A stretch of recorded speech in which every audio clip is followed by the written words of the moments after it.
I mean, I probably get 5 or 6 people a week that send me an email from my little just signature line on my blog posts or my forum posts that say, hey, I'm thinking about investing in Pittsburgh. Can you help me out? Well, you kind of eliminated my next question, which is what kind of money do you spend on marketing and what's your best return on investment? I think the money that I spent on marketing was a couple Facebook boost posts for open houses. And I think the way that I ended up getting people, because I, did 2 listings this year, the way that we ended up getting people was actually Facebook groups for the communities. So I had good luck with going on whatever area it is. So if it's in a certain neighborhood, there's usually a Facebook group that's dedicated to that neighborhood. So then I join the group and I post the event. Yeah, I found just about every group, every area has a group for the most part, unless it's a really small area. Yeah, and then you just have to be, aware of the person who runs the group and just say, hey, is it okay if I post real estate stuff in this group? Because some people will get real annoyed with you if you post listings in their group that's not supposed to have salesy stuff. But okay, so you're the first person on our show that truly focuses on investments. I guess that would be your niche. Why do you focus on investments? Which I guess we already talked about a little bit, but maybe you can elaborate some more on that. Like, what is the benefit to working with an investor compared to working with a standard buyer? And maybe talk to us a little bit about your own personal portfolio and how that helps your business. So, I guess the benefit to working with investors for me has been that you don't, once you find a good investor or somebody that you have a good relationship with, they start to buy multiple properties with you. So you have to spend a lot less time looking for new people. Because I think the statistic is that the average retail buyer does a home transaction once every 7 years. Yep, once every 7 years. So, I have one buyer this year that did 5. A couple people have done 2. So, and then the other aspect of that is once you've done one with somebody, they learn how the process works with you. They start to figure it out. So where it might take 40 hours to get that first deal with them, it takes far less hours to do the next ones. The other thing that's been good about working with investors is it's not so much about what kind of paint color the property has, like the fireplace being on the second floor, like all these kind of crazy different things. They just care about how much am I going to make on this, how much am I going to spend on it, what am I going to get out of it. So it makes it a little bit easier to comb properties. I actually made an Excel spreadsheet just to analyze. I can export all the MLS single-family home data into the spreadsheet, and then it automatically calculates what my maximum offer is based on how much money they'll make. Of course you getting into the weeds. And then it'll tell me, I have a certain ratio that I use for whatever that maximum offer is versus the list price to see if it's even worth pursuing. And then I send my investors that are kind of repeat people, I send them the top 100 on that list. And that's just a way to provide them some customer service where that's something that they get as a result of working with me. So it's kind of it makes them feel, like I'm taking care of them. It's like a customer service sort of thing, I suppose. But really the thing out of all that I like the most is just that it's more about the numbers rather than just all the pretty things in the property. I think that because that's where I come from, investing, my scientist by training, so the kind of analytical side makes sense to me. I sometimes get impatient whenever I've gone to 100 homes with a retail buyer and they still haven't found the perfect one for them. If I go to see 100 homes for an investor, I'll probably have found at least a couple that make sense just from filtering on the MLS up front. Wait a minute. HGTV, I've watched it 100 times. You show them 3 houses and they pick one. Isn't that what it is? Not entirely. I mean, I think I went a couple of weekends ago. We found one, but I did my record amount in a weekend, and it was we saw 22 single-family homes in a day, and that was grueling. And I probably wouldn't recommend it again because then they all just blur together. It was an experience, but we found a couple out of that. Ended up getting one after negotiation, so it worked. But I definitely didn't show them 3 to get 1. You know what, my record is actually some good friends of mine who wanted to buy a house, and I took them out the first day, and they saw 4 houses and bought 1, even though I told them not to. I said, you should really at least go out one more time and see a couple more homes, and they decided to buy it. So, and they're still there today, and they love the house. I guess it worked out for everybody. Yeah. So, would you recommend dealing with investors for every agent? Probably not, unless you have some kind of investor background. I would say that as a new agent, no.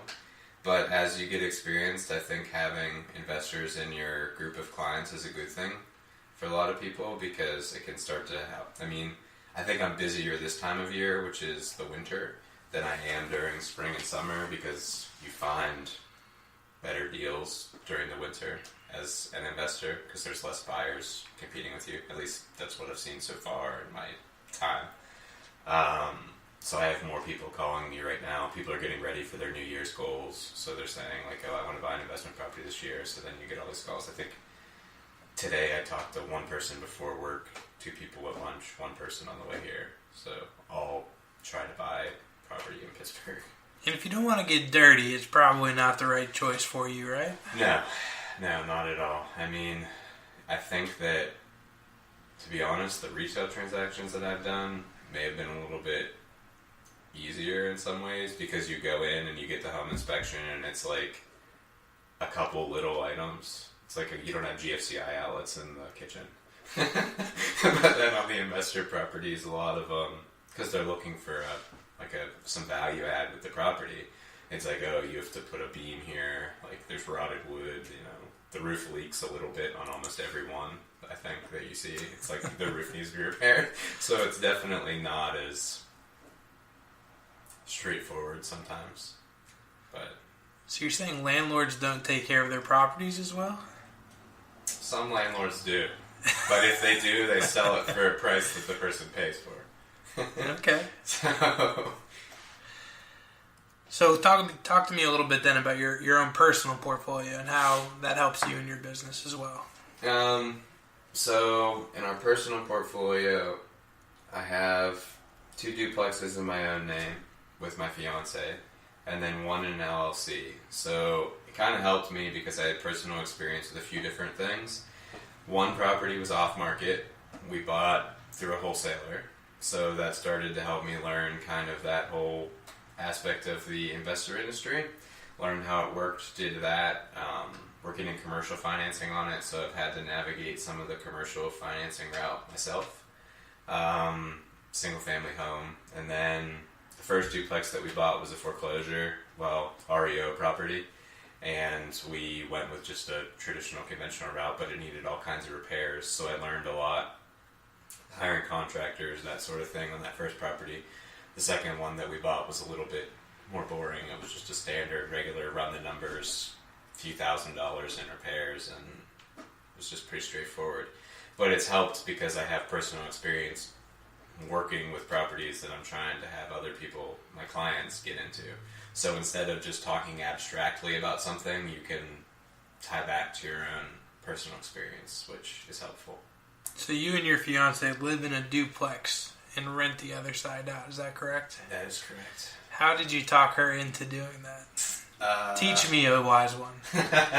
Well, it was actually kind of a funny conversation. So I told her, we were looking at just setting up our future. And our plan is pretty much, by the time we're 40, we want to be working by choice, not because of we need to.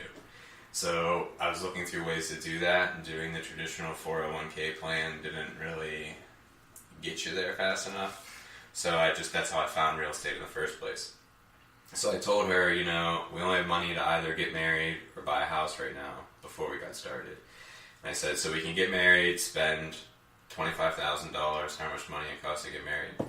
And I said, or we can buy a duplex, we can live on one side, the other person will pay rent, they'll pay our mortgage, they'll pay our taxes, they'll pay some of our other stuff, and we'll live for free.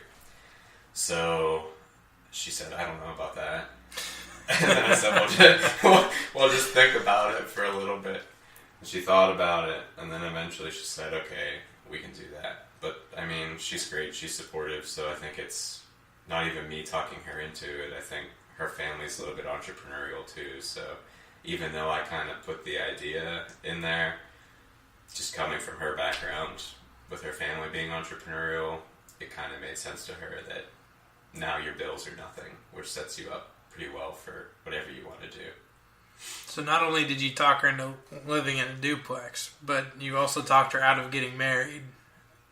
Temporarily. It was under the assumption that it would happen eventually, which it will next October. But next October. I don't have my invite yet. That's true. That's true. We'll have to see.